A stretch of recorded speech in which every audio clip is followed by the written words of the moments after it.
All right, there I am. I'm so excited. We got a special guest with us today on the Medicare Funcast. I'm Brian Kulis, and I'll tell you what, if you love music like I do, raise my hand here. You're going to love this next person I'm going to bring up in just a second. And, of course, on the second part of the show, we do talk about Medicare. I'm going to talk about Medicare Special Enrollment. So if you have questions about when you can enroll, different times during the year, what they mean, hang around for this. And I want to introduce a friend of mine, Denny Tedesco. Denny, it's great to see you. It's seeing you, Brian. It's been a while. So my dad, Tommy Tedesco, was a studio guitarist in Los Angeles. And my parents came out of Niagara Falls, New York in 1953, came to LA thinking that, you can make money playing guitar. And my dad got hooked up into the studios.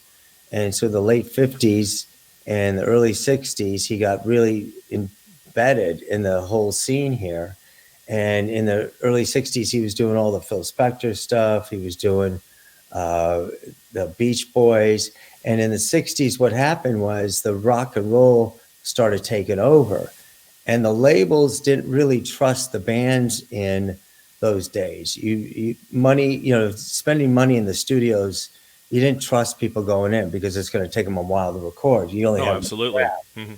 So They would put session guys in that could do the tracks, and then you put the vocals over it. So my dad was one of those guys.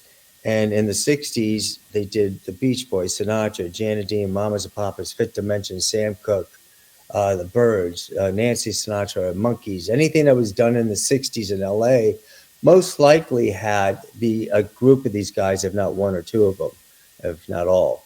And they were called the Wrecking Crew later because they said these guys are going to wreck the business playing the rock and roll. Because the older guys didn't like the fact that these guys were doing this rock and roll stuff. Yeah, because a lot of the older musicians were kind of like maybe like the jazz guys or the big band type of musicians, right? Yeah, I don't want to say legit. They were legit. The guys that were making the money in the studios, the movies, they were doing the Dean Martins and the Sinatras, but before our guys jumped in. And then, once these guys got embedded into this, and they're making all these hits, it's like everybody wanted to go doing the rock and roll. But by then the chairs were already taken. Oh, yeah. And those chairs were dear. So movie soundtracks and everything, did your father play on? Oh, God, probably thousands. Oh, that's amazing. I say that. The only reason is because he was working all the time. He would go, the deal, what the studios or the union said, hey, you go in for 3 hours, you can only do 3 or 4 songs in 3 hours. That was all they wanted you to do. Right. So Dad was working 12 hours a day for years. So you're figuring you do at least 3 songs, whatever, and you're knocking them out, boom, boom. No, doesn't mean they're all hits, and then he went into film and movies for many years, for 20 years. He was constantly working. His longevity in his career was because he could read music and fabulous gut string player. He could play all the different instruments. He could play the bouzouki or the mandolins and the electrics and all that. And there's a great part of the movie where didn't they turn the music upside down and he's looking at it and playing the music while it's upside down. That was what Glenn Campbell told that story to me. He goes, there was a time they were doing a Jan and Dean date. He goes, and your father stood up. He goes, started walking towards the music, and Jan got really pissy. He was like, guys, we gotta go. Tommy, sit down. And if you knew my father, it's like, if you yell at him like that, okay, I'll sit down. And he starts playing the music. And then they stop and yell, Tommy, what are you playing? I'm just playing what's there. And Janet, comes around and he goes, it's upside down. Well, he was trying to turn it up, but he could play upside. He could play. That's how he learned how to read music. Wow. Because in the 50s, don't forget, you think about it's sheet music. You had to spend money. They didn't have any money. So if he had sheet music, it could be a standard. Let's say God Bless Your Child or whatever the standard is. He'd flip it upside down. It's a different song now going the other way. Oh, that's hilarious. Wow. And he would just, and people say, how did you learn how to read? He goes, no different than the English language. If you see the 100 times, you know that's the. If you see the notes, the C note, and it's in that position, you know where that True. is. That's true. It just Absolutely. sounds easier than it is. But by the way, I don't play an instrument, so Right. I didn't practice. You have other talents. Absolutely. I hope Um, so. And that was the days in the '60s and things before pagers and the internet, and we have Oh, yeah. our iPhone. So basically, was he at beck and call? Like if Yeah. Brian Wilson, the Beach Boys wanted him at 2 a.m. Yeah. Did they just call your house? How Yeah, did they do well, that? that's a really good question, Brian. No one's ever asked that. It's very funny. So what you did is they had these answering services that were kind of like keyed for the musicians. They all joined the same Okay. ones. Yes. One of them was called Arlen's. One of them was called Hotline Your Girl Friday, and there's like Oh three of wow. them. And they were actually some of these studios would have literally direct lines to them. So in between the breaks, you would check your answering service. You constantly check. You call, Yes. hey, this is Tommy, and he calls. And this was a work habit, which is extraordinary because you could pick up a call later in the day. Hey, let me get back to you. And he calls up the service. Boom. Hey, you got something for the Beach Boys later. Can you do it? Yep, I'm there. It was like Wow. it was run and gun at home. So let's say Hollywood's 30 minutes away from Northridge, where we grew up. Yes. With a running line, he'd come home, get into the house. He'd say any calls. We knew what he meant. Did the service call? And even if he didn't call, he'd still check with them. It was a work ethic that I got to say, it's really hard to teach work ethic today. It sure You know what I mean? is. And it's not, it's just the way it is.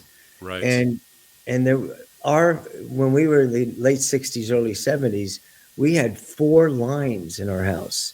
We had 886-1333, 886-1338, and it was 334. And the reason was he had a rotary system in there.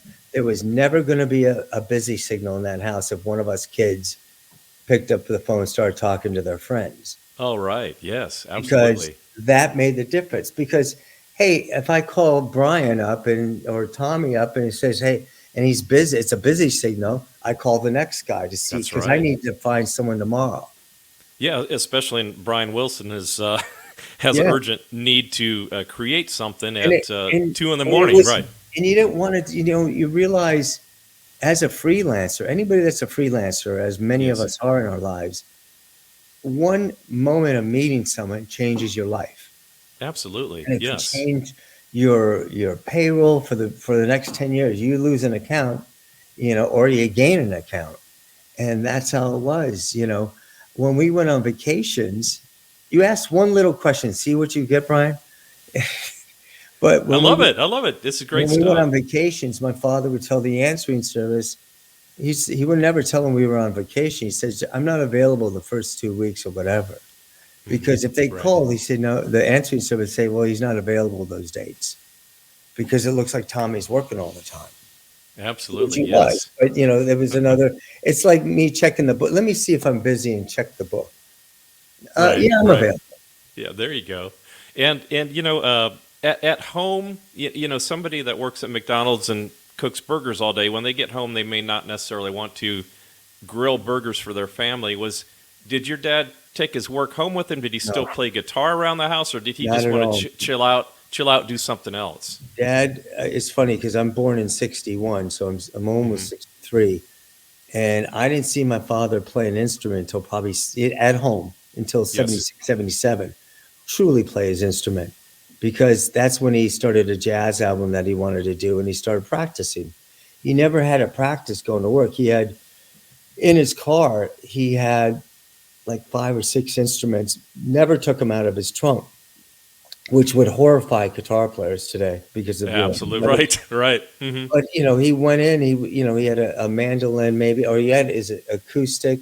He'd have his gut string. He'd have his Telecaster, an amp, maybe a 12-string, and he'd have these things in the car. And then if they asked for something else, but he was going to work 12, 14 hours. He come home. He did not. It was either watching TV with the kids or himself playing cards. I never saw him. It's funny because everybody thinks it's a hootenanny with us. There was never music. He didn't turn on music. If I was in the car, I don't think he turned on music. I think it was the baseball game. Do you know what I mean? It just was like, I got to clear my head, You decompress or whatever. Yeah, I never, Yeah. it's for then we didn't think about it. It only came to me years later.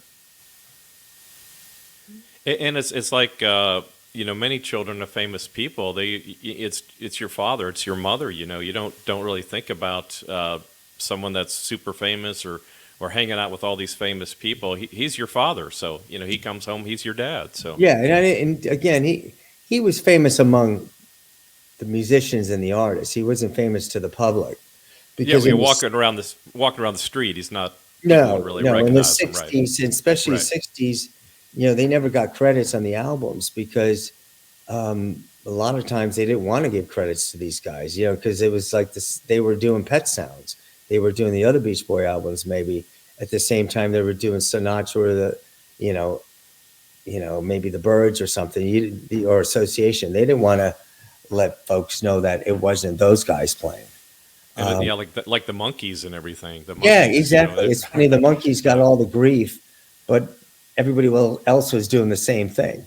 You still had Mick Nolan's singing, but they got the grief. And growing up, did your father have any famous friends that hung around your house, or was like you said, he kind of would deal with these famous people at work, and then the rest of the time he's just normal. It's really funny because we'll talk about it later when we get into the next doc. That's the difference. His dad went to work for 3 hours. Mm-hmm. He might have a session at 9 o'clock to 12, and then he's got a 1 o'clock with maybe another group. He might be with Herb Alpert in the morning, and then Sinatra later, or so-and-so later, or nobody later.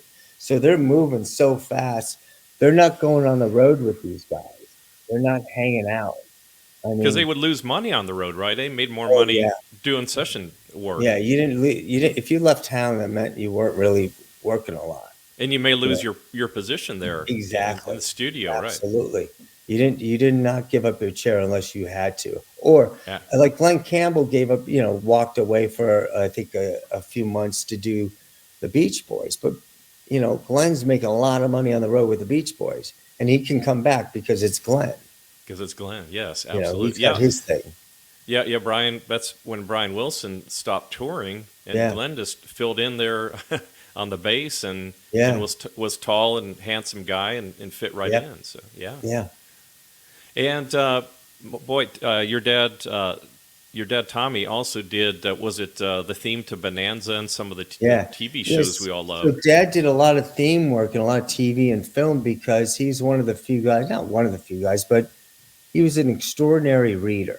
Not that Batman's a hard part to play, but he was known for his reading capability and being able to do multi-instruments. So he did Bonanza, Batman, but Green Acres was actually one of the only times, or the first time I ever went to the studio with him as a kid. And the only reason we went is we were going on vacation after that session. It was a set session that Vic Mizzy, the conductor or writer, had every Monday. And we went after that, we left town. So that's why we were with him. And the reason I always remembered it, because I saw this man, Vic Mizzy, doing this. He's conducting. And it was the funniest thing to a 5-year-old. And so it always sat with me, not knowing he was one of the great composers of our time. But he was able, then, Green Acres, like I said, Green Acres, but then he did in the 70s, Three's Company, that awful wow. Oh, I didn't know he did that. Yes. And wow. Right. It was awful. But he did it. And, but, he's known for his acoustic work, and he really got to show that off in movies with James Horner and John Williams. Sure. Mm-hmm. So that came in later. Well, Denny, let's play the Wrecking Crew promo, kind of whet everyone's appetite about the Wrecking Crew.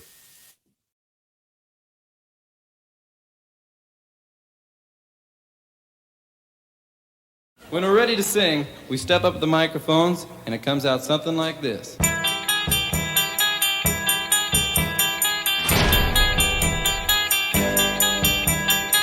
We came in the studios with Levi's and T-shirts, smoking cigarettes. The older guys were saying they're going to wreck the music business. In the hardcore producing area, everybody knew what went on there. I mean, everybody knew that the best musicians played on all the sessions, but we as the general public didn't know.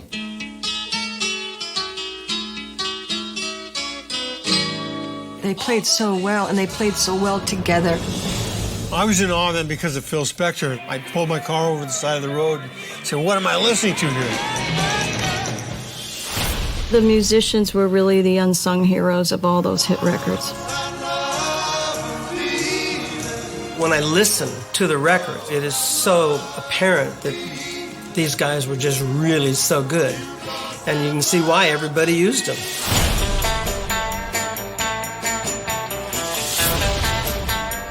The Wrecking Crew was the focal point of the music. They were the ones with all the spirit and all the know-how. We made up a lot of arrangements ourselves. We would either augment or totally replace a group. The public was oblivious that there was this secret star maker machinery. I had no idea that people didn't play their own records until the Monkees came along. We were so busy. I was making more money than the President of the United States. 7 records of the year. It was unbelievable. Here's the way that the beat goes on, sounded when we first heard it. La-di-da-da-da. Yeah, I said, uh-oh. The third line I came up with was...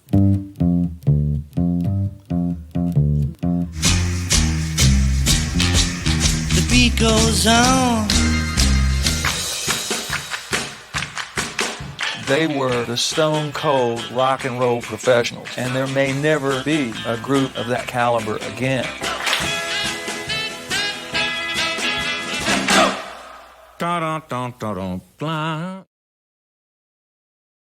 Wow, that's terrific, Denny. And I've got this shirt here on that that you gave me a couple years ago. I love it. So It's funny, I haven't seen that in so long, and I still moved to it, so I'm happy about that. And the best place to get the DVD is at wreckingcrewfilm.com. Is that the best website? Yeah, and if you say thank you on the discount code, you get a discount on anything. Oh, excellent. And if people still have DVD players, the other thing is you could probably watch it on Hulu, or you could probably, I think it's on Amazon Prime as well, but I know you could watch it on Hulu right now. Yeah, it's on Amazon. I checked that a couple minutes ago. But yeah, it's worth watching. And any closing thoughts on the Wrecking Crew, and we're going to segue over to your latest. No, endeavor. I mean it's funny, like watching that, and as you remember, that film I started in '96 when my dad was passing away. Okay, I wanted to tell that story. He was, he had cancer, and I didn't have much time to tell that. I was like, I better jump on this, and I think I didn't want to have any regrets in my life. That would have been a big regret. I should have done this. Yes. And it took 19 years to make. And the reason was it took 12 years to finally cut a film. And my wife was the one that said, we just made the most expensive movie ever, and we have nothing to show for it. And I describe it as having a property overlooking the beach. And you can have these beautiful piece of land, you have the plans to build a house, you have the appliances waiting, but until you build it, you can't sell it. So at that point, we basically, did everything what you're not supposed to do, which is credit cards and all the refinancing, and I made a movie. And once I got the movie into festivals, it did extremely well. Yes. And then it was like, now what? I have $500,000 to pay off for the licensing of this music. You can't. The music licensing was huge, right? Huge. There's 110 songs in that film, and you'll know 105 probably. And so I basically created ways of raising the next $500,000 over the next 5 years, and it was crowdfunding. It was everything but a bake sale. No cookie sales, huh? Yeah. But even we did it together. You brought me out, we showed the film to potential insurance folks, and that's how right. we had instead of I don't know what you would call it, an incentive for you guys. But it was fun because I get to show it to people that have no idea. And people love doing the meet and greet with you. They get to talk to you. It's the best part. Yeah. So someone says, "Don't you get tired of it?" I said, No. I love talking to people, and I love showing it because it's the first time they've seen it, and they're going. It is, and this is music. I mean, even I recently went to the Ringo Starr concert in Little Rock. And there's 8-year-olds there. There's people in their 50s. There's 60, like I'm almost 60, and people in their 80s. And this music just lives on. And I was in a restaurant the other day, David's Burgers here in Little Rock, and they always play great music on the intercom. And I was sitting there counting. There was like 8 of the 10 songs your dad had played on. Yeah. It was just amazing. It was all crazy. Good stuff. It is.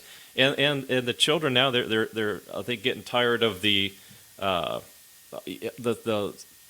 don't know what you call it, just the junk out there, I guess. Some of the top 40 stuff and the auto tune and everything, and it's not natural. Anybody could put their voice through auto tune and make them sound halfway good. It's funny. They came up the other day at a dinner with a bunch of musicians. I said, "Does that mean I could actually do an album?" What'd they say? I'm not going to diss auto tune yet. Okay. All right. But it's amazing though, working, being around these musicians myself and watching them go into the studios. Don't forget, these studio musicians, they didn't have any time. They didn't know what the music was. I got off the phone with Steve Lukather of Toto about an hour ago because we're talking about some project. And, how cool. And the idea of you're going in, you get a piece of paper, you sit there and go, yep, okay. Blah, blah, blah, blah. Oh, yeah. And you put your heart, you're not reading music, you're making music. You have a guide to go with, and then you got to make it. And like auto-tune, they didn't have that luxury. You were out of tune, okay, let's do it again. And that's how they did it. Glenn Campbell, who was one of the Wrecking Crew members, and Leon Russell, who was a Wrecking Crew member, Glenn said it was like playing with Michael Jordan. He goes, everybody in the room was a Michael Jordan because you couldn't just pop in on bar 32 if you made a mistake. You had to go back to 1 and start all over. So you got to get that out. Don't forget, everybody's got another gig in 4 hours. So let's figure this out. That's right. Yeah, time is money, and get it knocked out. And I mean, like with Ringo Starr, the musicians there, you had Edgar Winter, who just blew me away at almost 80 or early 80s, whatever age he is. Ringo looks great. You had Colin Hay from Men at Work, and all these great songs. And I love it because everyone's a senior citizen, but those grandpas can rock. Well, so yeah. That's really interesting you said that, because that was one of the reasons when I think in part of me, in my heart, when Dad was 60, yes, he was an amazing, killer guitar player. I mean, if you go look on the internet, you go look up him playing, you go, oh my God, he was a monster. He was a monster on his instrument. At 62, he's working, but not that much.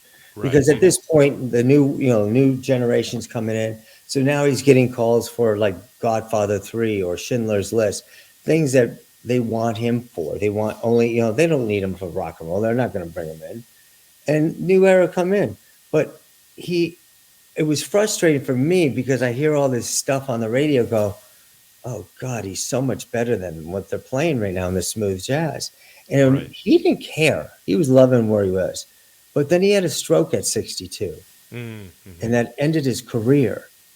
And I think part of me was this thing about making this film was like saying, there's no age on creativity. Don Randy's 85, 86 right now, and he's playing the club every month at the Baked Potato, and he kills it. Like you said, the Ringo, it's not like, it's a bunch of old guys playing. And don't they sound cute? Oh my God, you should be able to sound so good.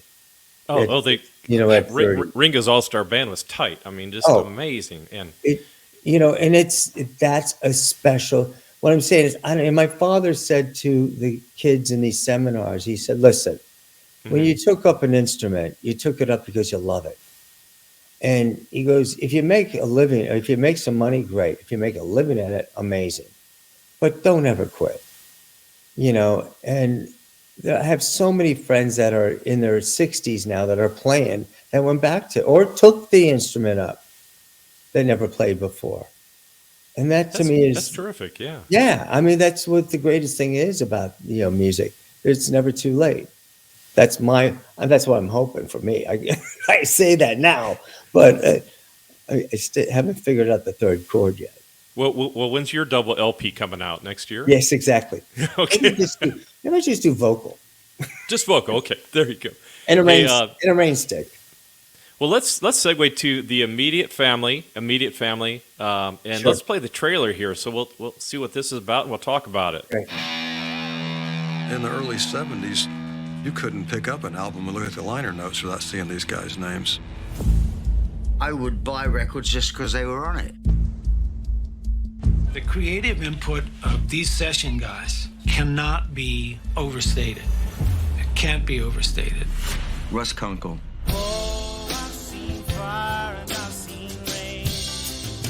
Danny Kortchmar. And it's too late, baby, now it's too late. Leland Sklar.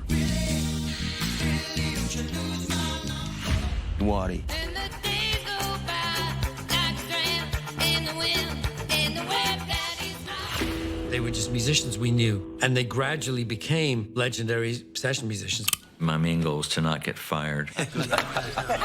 Tapestry, the whole thing was done in 3 weeks. 3 songs in one day, and we didn't piece together the best. No, it wasn't overdubbed. Look, we were all in our 20s. No, there was no sleeping. Each album became like what's the next thing they're going to do?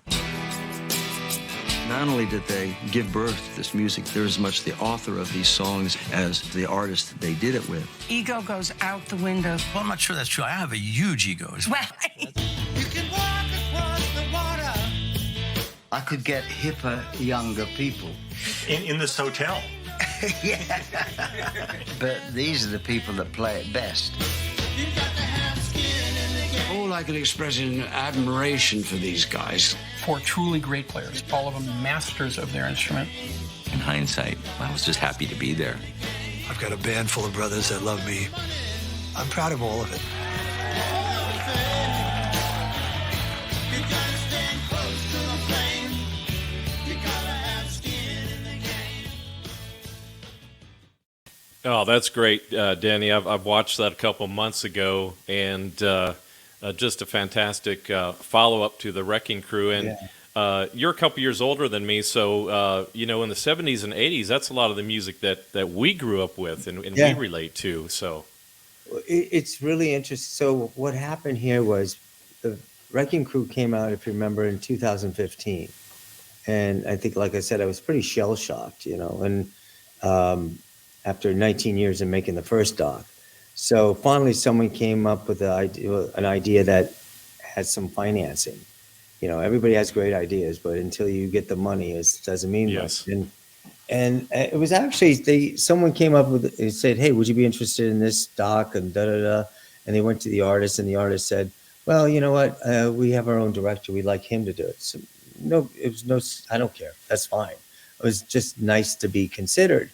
But in that, the producers said, they were bummed. And they said, "Well, what about this idea?" And I said, "Now that's mine." Totally got it. I knew these guys, legends. I didn't know them personally. Leland Sklar I knew because he'd been around during the Wrecking Crew era in terms of helping, always supportive. But these other guys, the names I knew. They were, I grew up like you did, looking at the credits or the line. Oh, sure. Mm-hmm. And Cooch, I always kid. I said, everybody, all these names were kind of odd. Leland Sklar, Cooch, Waddy, and Russ Kunkel. Of course, he's a drummer. It sounds like a drum, Kunkel. There's something about it.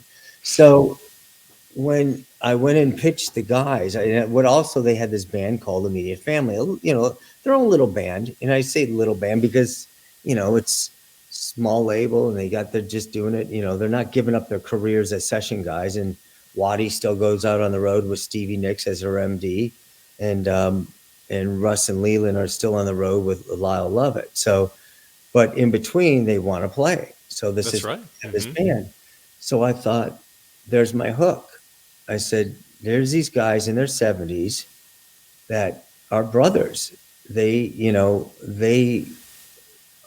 call themselves Immediate Family for that reason. And I said, it's the perfect segue from the Wrecking Crew in two ways. I said, at the beginning of the Wrecking Crew, I said, this is the story of my father and his extended family, the Wrecking Crew. But they were family. Dad went to work like many people with their occupations. Sometimes you spend way more time with your work colleagues than your own family for many years. That's the way it is as people that have careers. And then the other thing was, in the end of Wrecking Crew, I went to Lou Adler, who had produced the Mamas and Papas and Janet Dean. I said, when you did Tapestry, Carole King's Tapestry in 71, did you change your sound and get new guys and da-da-da-da? He goes, absolutely not. He said, Carole King brought her own guys in. She brought in her friends, Cooch, and she brought in James Taylor. So it was like Dad from heaven's going, all right, this is what you got to do. And it was like, and I pitched the guys the idea. Next day they said, yes, we're in. And Carole King can be interviewed in 3 weeks. And went, oh my God. Wow. It's like 3 weeks. I'm like, wow. Do I really know this? It sounds like I know the story, but there's a lot more to it when you're doing a project like this. So I started, reading as much as I could, starting to listen to all those albums again, and quickly, and I, learned on the job as I was going, because, that's 40 years ago. I don't remember that. 50 years ago. Yeah, it's And 50 now. It's I'm only amazing. a teenager at that point. All I'm coming from is a son of a musician. I understand what they're going through. I understand the elements they were dealing with, understand the politics. I understand insecurities. I understand all that. Yes. And that album still comes up many, many times as one of the top 10 or top 5 albums of all time. I mean, absolutely. And amazing. That was one of the things, the greatest thing is it's all about these singer-songwriters, a lot of these artists we interviewed. I can't hear a lyric to save my life, which is something in my brain just doesn't work. Mm-hmm. I can hear a guitar solo or a bass lick.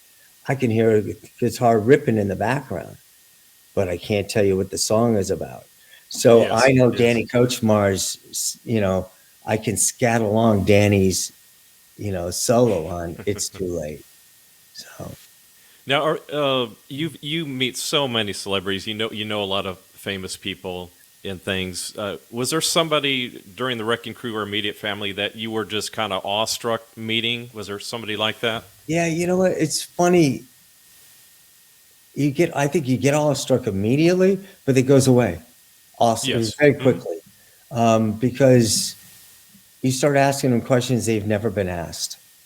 Do you know what I mean? Because I've done a lot of interviews with people like actors and, over the years on my other, projects and stuff. And yes. I'm always there. We're selling a movie, we're selling an album, we're selling something, a product, so there's always something that's behind it. But when I do it with these folks, they're getting to answer, like Glenn Campbell's a perfect example.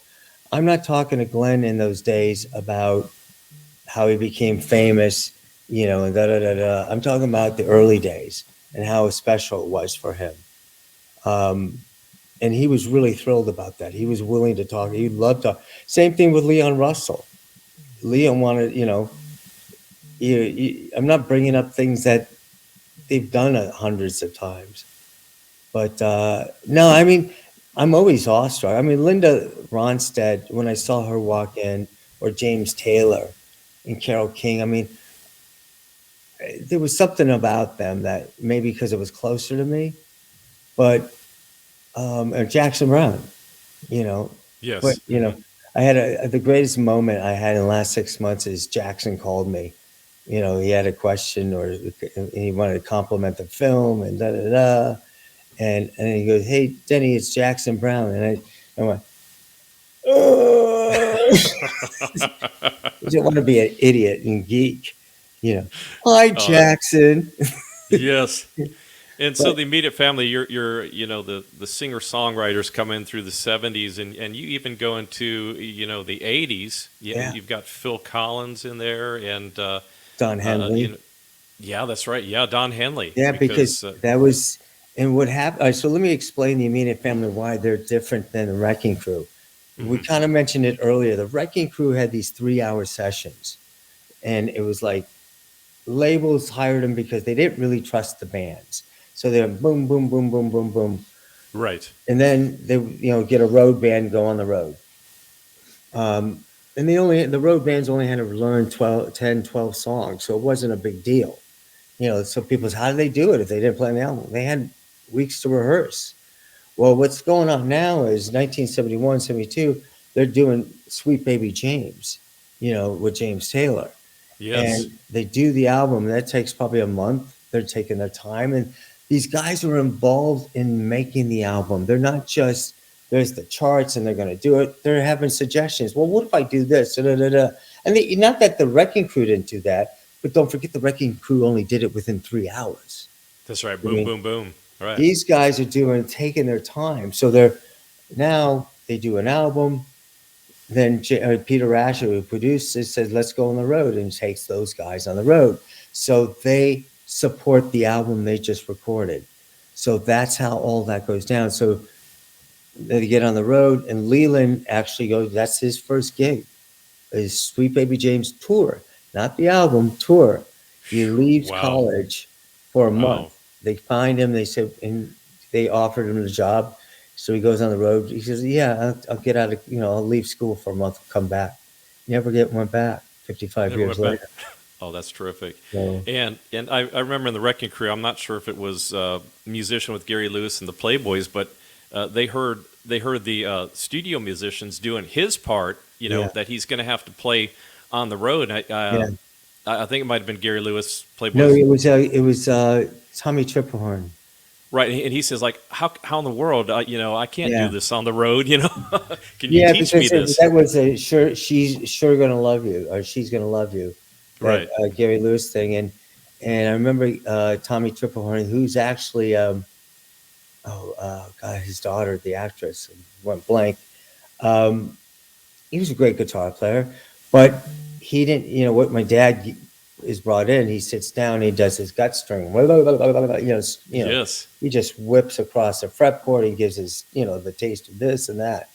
Well, not everybody can do that. That's his thing.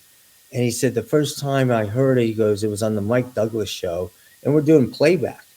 We're not even playing live. And all of a sudden he hears that come across, went, oh my God, how am I I can't even pretend to do that.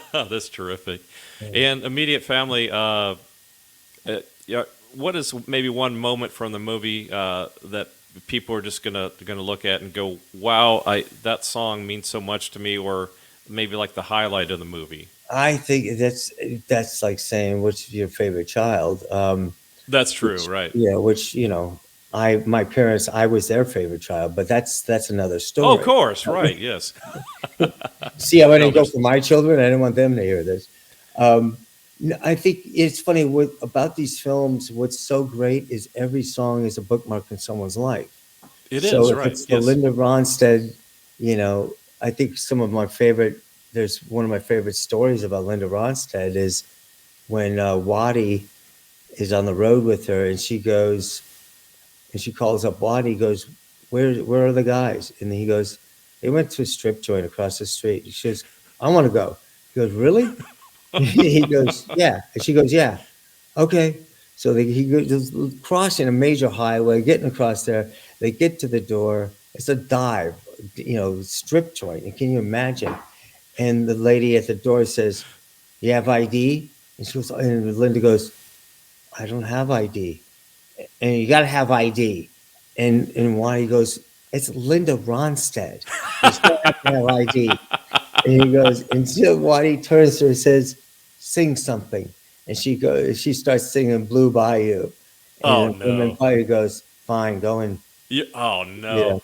But the stories are, again, you asked me, did my father ever become close to any of the artists? No, not really. They had respect of the artists, and they could see each other and talk to each other and, friends, but not like what the immediate family had, because they were on the road for months at a time, for years at a time. So Right, their absolutely. kids are the same age when they're going out. They're all in their late 70s now, but they're in their 20s, having a great old time, doing road work. And that's how they bond, James Taylor and Danny Kortchmar go back to when they're 13 and 15, when they're kids in the Cape. So that's where their relationship starts. Oh, speaking of Waddy, you sent me over this outtake. This is a funny story, and I love Waddy. I'd love to meet him someday. Yeah. He's hilarious. Here's a clip.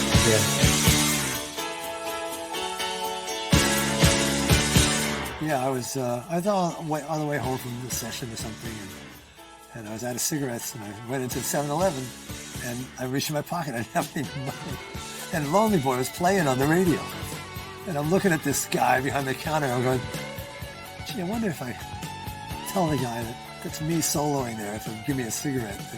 I didn't do it. I just didn't have the nerve to do it, so I just kind of walked out like a little chump that I am. But it did cross my mind.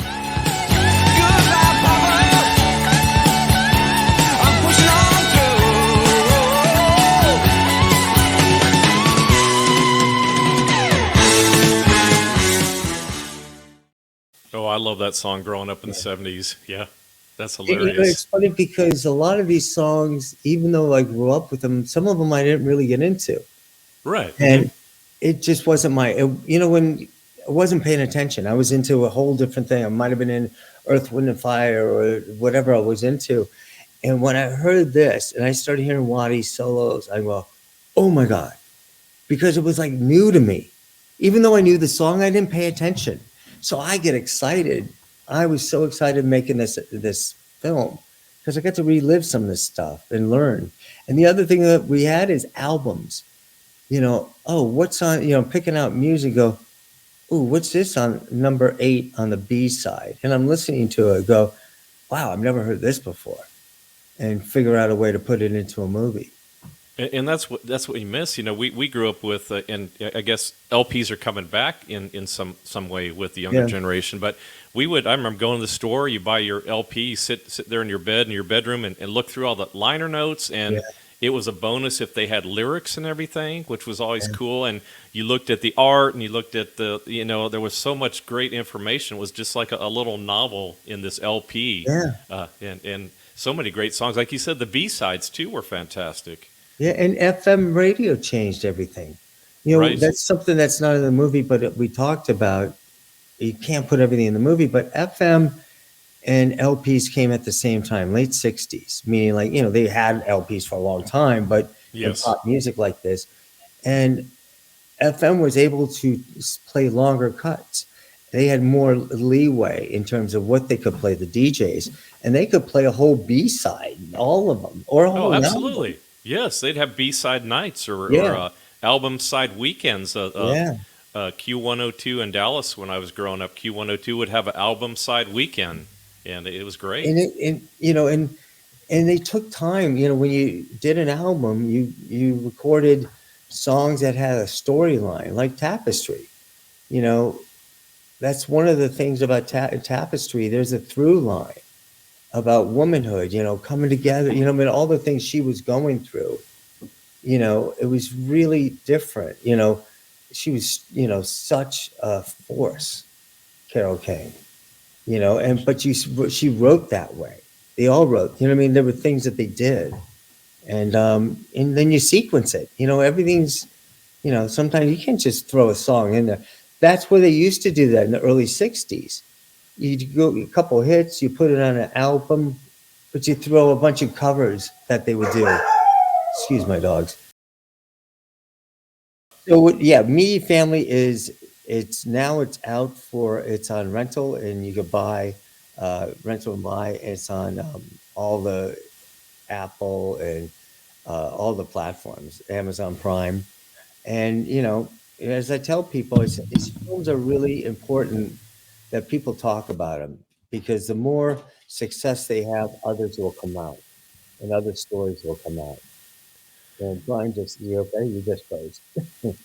And I saw on Rotten Tomatoes, it gets like 100%. Yeah, So, we're I at mean, 100% with the critics and 91% with folks. And if you like it, please go on Rotten Tomatoes and give your review. Here's what I tell festivals. If you like a film, please spread the word. It's so important for us filmmakers, because don't forget, these films are not blockbusters. Hey, I love a blockbuster. I would be thrilled if it was, if it had made $2 million. I'd be lucky. They don't make those. This is a music doc. Very difficult. It's not Taylor Swift, God bless her, but I'm hoping that these stories do get around. I said, if you don't like a film, don't tell anybody. That's my motto. That's right. There you go. Yeah, mum's the word. If you don't like it, I'm fine. Zip it up right there. Zip it up. And I remember you telling me that you were briefly in an 80s rock and roll music video. Was it a heavy metal video or something? You had like a brief little. I had my brief little stint. Well, I used to do a lot of rock videos, but I did have with the Ramones. Ramones. I was in that one Ramones video at the end. Oh, that's hilarious. Yeah. No, go ahead. What are some of the other ones that you've done? I mean, the Ramones. Videos? Yes. Oh, God. I've worked on so many. I did In Excess, Chicago. I didn't direct. I was just a grip and lighting. Okay. That's fun. One of my favorite music we did, which I still play, is Robbie Neville's. What was Robbie Neville's song? Great video. It won a lot of awards. This is all right. So at 62, I'm losing my memory. So hey, that's okay. It's a perfect show. I lose my phone and keys every day, so don't yes. Don't feel Thank bad God about for trackers. I should put a tracker on myself so I know where I am.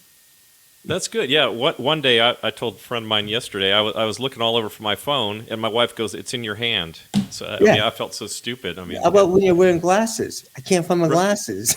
I've done that. It's embarrassing. Yeah, it's not that bad. But you did talking about the Ramones. Was there a funny story related to that that video? No, it was. Oh, what is that room? I can't remember that name of the title. You see it. It's Rock and Roll High School, or was it one of No, it was after that. It was. I'd have to look it up. Okay. But it was what was cool about it. We did it at we lived at this location.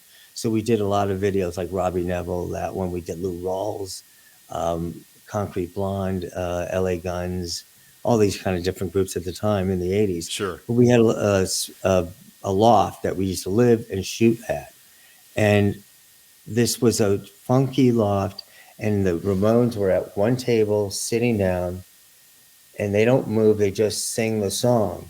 But what happens is people come into the frame from around the room. It's a room that was 100 feet. And I watched it recently and went, oh my God, how did we put all those people in the place? Because it comes out to about 30, 40, 50 people in the end running around. Now, what you do is, in those days, you would play the song really slow.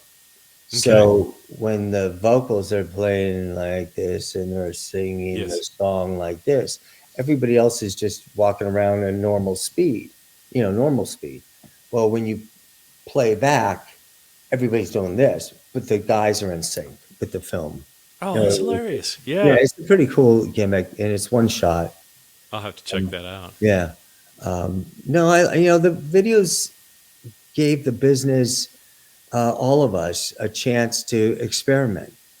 I mean, that was the thing about the 80s, it gave dancers a career, because all of a sudden now we have videos with dancing. A lot of dancers, made a career out of it, and, with dancers, it's a very small window, and for us as lighting technicians, there were no rules, it wasn't like you were lighting a scene in a movie. Well, that's not looking right. That doesn't look like it would look. Doesn't matter. This is surreal sometimes.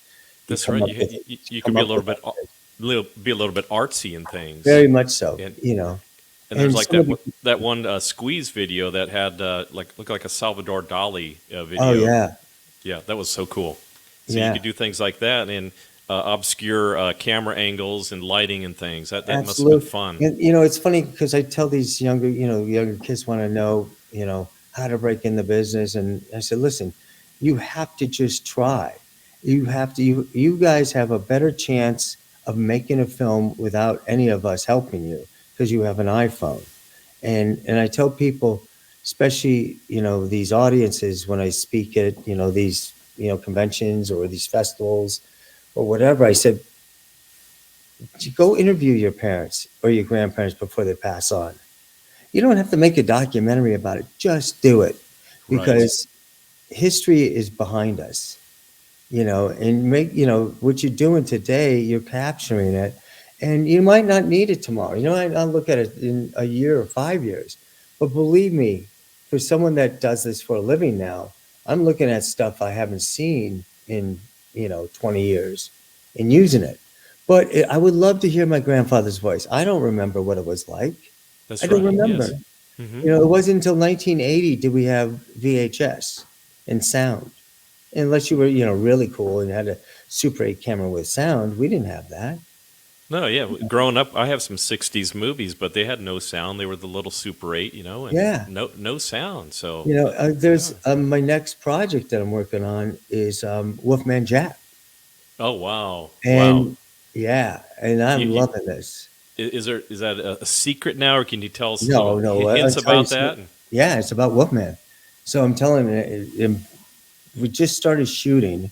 And I've interviewed Richard Dreyfuss, a couple DJs, Johnny Rivers, and it's funny how we're of a certain age. We all know Wolfman Jack, and you go, "Oh wow!" Right? You talk to someone that's 35, they go, not sure who that is. That's right. And, Yes, and that's Yeah. because Wolfman was a personality of a era. He was so huge. And then Wolfman goes. It wasn't like he had a bunch of films that were left over, that we always saw. He was always constantly in TV shows, but he played himself. And So when Midnight Special and things like Yeah. that, right? Yeah. And so when I was approached to do the job and I talked to the family, I said, this is what I would love to do. I want to know who Wolfman Jack is, who's Bob Smith. I said, please send me all your videos, home videos, VHSs, anything you have. Sure. Because I want to see what's behind. I want to see the real Wolfman. And I'm telling you, Brian, it's like being an archaeologist.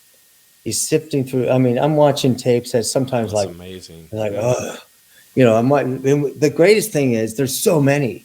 And Wolfman would always have the camera. When he had a camera at the time, he would have a camera do, he loved Christmas. He'd be, going around Right. the room talking for hours. And he'd go, Mom, what'd you get? And she'd go, I got a clock. I go, oh, that's a beautiful clock. And you go, oh my Oh, that's God, it's just a priceless. clock. Wow. But he's just like a great dad, a great son. You know what I mean? He's Yes. not. He was so heartwarming.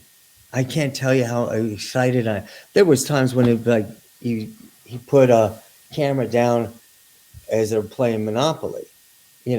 I've never played Monopoly and finished a game. Now I have to watch this because Right. he might say something. That's right. That might There's some be worth- tidbits in there. Yeah, there's some beautiful things. I'm telling you, I am so excited about this. I'm hoping to interview Joe Walsh. I got Burton Cummings in a couple of weeks. Oh, wow. Yeah. So he was a real person. That's the thing. And it comes back to family. Just like immediate family was about family. Wrecking Crew is about my father and his family, meaning his guys. Wolfman's about family. He took care of his family. He took care of his folks that worked for him. He had a big, group of people he always took care of. And I love that. It's going to be fun. Yeah, and being in the radio business, I just love the radio aspect of it, where he's, at the X, on the X, that ZZ Top talks about, heard it on the X and different pirate radio. Yeah. And so and for those who don't remember, he was he did the Mexican radio station, and he was a hustler, man. He figured out ways of making a buck. His son, Todd, said it was great. He goes, there was anything in the house was a trade out. He came up with a commercial. The drapes, the desk, everything he was just that guy. He was like us, figure out ways of making things work. And that's what I love about him. He was a hustler in a positive way. He knew how, A lovable hustler. Right? Lovable. Yeah. He would make it work. And one of the things his son said, he never went bankrupt. There were hard times, but he never let his vendors go. And, it meant so much to him. He was very, proud of what he did. Growing up, it was hard growing up as a kid. Parents are divorced. So I'm excited about this project. Yeah, and a lot of people, probably the younger generation, doesn't know he was at pirate radio stations over the border, and they were blowing like 1,000,000 watts, and they were 250,000 watts. They would unbelievable go all the way across the world at nighttime, and no one, if you don't know radio, 50,000 is, I think, what we're allowed, right? And those are considered flamethrowers right now. Yeah. Mm-hmm. And now it's forget it, because it's it's serious and all these other things, but it made a big difference. And he was the first one to play. He was playing black music. He was playing soul, blues, and all this other stuff. And one of in his book, he said, I didn't play it because it was cool to play it. It wasn't doing it for a reaction. He says, I was playing because I loved it. Right. And it's true. He turned on so many people he turned on to the music and where it wouldn't get played. And people thought he was black. They thought he was the DJ was black. The greatest scene, and when I did Richard Dreyfuss, I'll give you an example. Yes. Richard, that scene in the end where, Richard Dreyfuss is in American Graffiti, and, the whole point is to meet Wolfman Jack. He finally goes sits down and does his scene with Wolfman Jack and hoping that he's going to, and he goes, I'm not Wolfman. And he goes, oh, okay. And he goes, well, could you pass this on to Wolfman? He says, sure. And, so scene ends. And it's the last day of shooting, by the way, Richard said. And Wolfman turns to Richard, says, hey, thanks a lot. That was the first time I've ever been on camera. And Richard Dreyfuss says, oh, all right. Hey, oh, nice. What's your name? He goes, I'm Wolfman. He goes, oh, my God. I didn't know it was Wolfman. Oh, that's hilarious. That's crazy. He's just an actor. Yeah, right. And it was, and he goes, and it was just such a sweet moment because, Wolfman's just thrilled to be there. So. Well, Denny, I sure appreciate your time today. We'll wrap it up now. Brought to you by Affordable Health and Life with Brian Kulis, 501-922-7449. Not a 1-800 number, not a you can't ever get a hold of them number, a real live human that's in the village all the time. Local guy, great service, health, life, and Medicare. Again, that's Brian Kulis, 501-922-7449. Don't delay. Call Janae. Janae Cook, Taylor Realty, 501-617-9747. Whether you're buying, selling, or just considering. Oh, we don't need a realtor yet. Yes, you do. Don't delay. Call Janae. 501-617-9747. Call 501-922-9259. Joanna Horton at M-Force Capital. She can offer a complimentary financial evaluation planning session just for you and your needs. Once again, 501-922-9259. And literally like your good neighbor, Ike Eisenhower, your State Farm agent. Your good neighbor is there. 501-984-4100. The Home Plate Cafe and Bakery. Great home cooking and an amazing bakery located just outside the gates of Hot Springs Village. 501-984-6969 or go through the drive-thru. The Midnight Tavern, Hot Springs Village only late night place that stays open till 2 a.m. Great music, amazing drinks, and Chef Jonna cooking for you every night. At 110 Colella Drive, Hot Springs Village, Arkansas, just across from the Call for information at 501-226-0078, 501-226-0078, or check them out on Facebook with all the latest entertainment. And by Domino's Pizzas, West and upcoming East. That's right, Domino's Pizza will have an East location mid-2026. Great food, great service, and 501-915-9595. 501-915-95. Hot Springs Village only short-term rental with over 2,100 five-star reviews. All properties are lakefront. They include complimentary kayaks, hot tub, pet-friendly, and a stunning view of the lake. Visit DD Village Prop today for your vacation getaway.